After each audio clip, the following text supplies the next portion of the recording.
Praise the lord.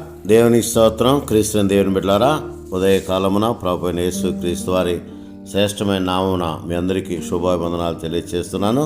మరి ఈ సమయమున దేవుని వాక్యాన్ని ధ్యానం చేసుకుందాం. గమనించండి, మత్తయి సువార్త 6వ అధ్యాయం 3వ వచనాన్ని చదువుకుందాం. మత్తయి సువార్త 6వ అధ్యాయం 3వ వచనం గమనించండి. నీవైతే ధర్మము చేయనప్పుడు నీ ధర్మము రహస్యముగా ఉండు నిమిత్తం నీ కుడి చేయి చేయనిది ఎడమ చేతికి తెలియకుండా ఉండవలెను. దేవుని బిడ్డలారా, గమనించండి, ఈ దినం ప్రత్యేకించి ప్రభుతో ప్రతినిత్యం అనుదిన ఆశీర్వాదాలు పొందుటకు, అరుణోదయ దర్శనము అనుభవించుటకు, అనుదిన ఆశీర్వాదాలు పొందుటకు దేవుడు మనకిచ్చిన గొప్ప ధన్యతను బట్టి దేవునికి మనము కృతజ్ఞత స్తుతులు స్తోత్రాలు చెల్లిస్తున్నాం. మరి క్రిస్మస్లో ఒక ప్రాముఖ్యమైనటువంటి అంశం ఏంటంటే క్రిస్మస్ తాతని గురించి మనము ధ్యానం చేసుకుందాం. శాంతాక్రూస్ అని పిలుస్తున్నట్లుగా దేవుని బిడ్డ జ్ఞాపకం చేసుకుందాం. క్రిస్మస్ వేడుకల్లో స్థిరస్థాయిగా చోటు చేసుకున్న ఒకే ఒక వ్యక్తి క్రిస్మస్ తాత.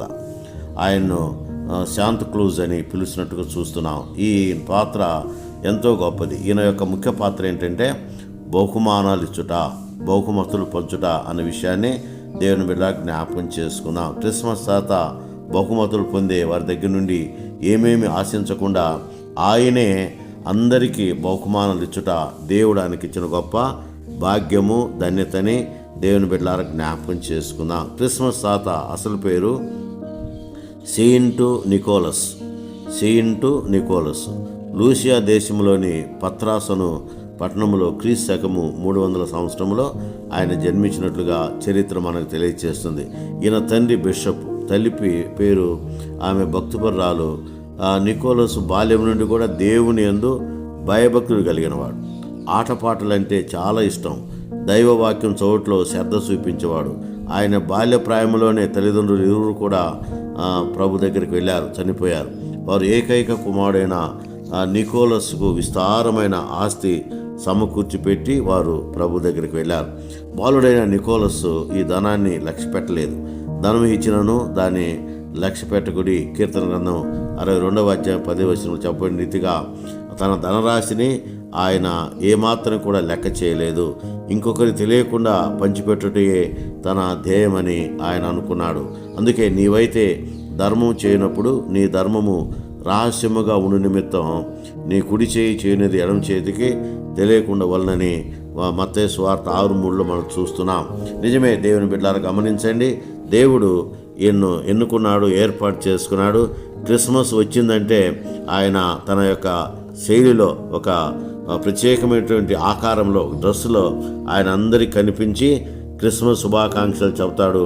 అంత మాత్రం కాదు, బహుమానాలు కూడా ఇస్తున్నట్లుగా దేవుని బిడ్డలారా జ్ఞాపకం చేసుకుందాం. ఈయన ప్రతి క్రిస్మస్లో మనం కనిపిస్తాడనే విషయాన్ని దేవుని బిడ్డలారా జ్ఞాపకం చేసుకుందాం.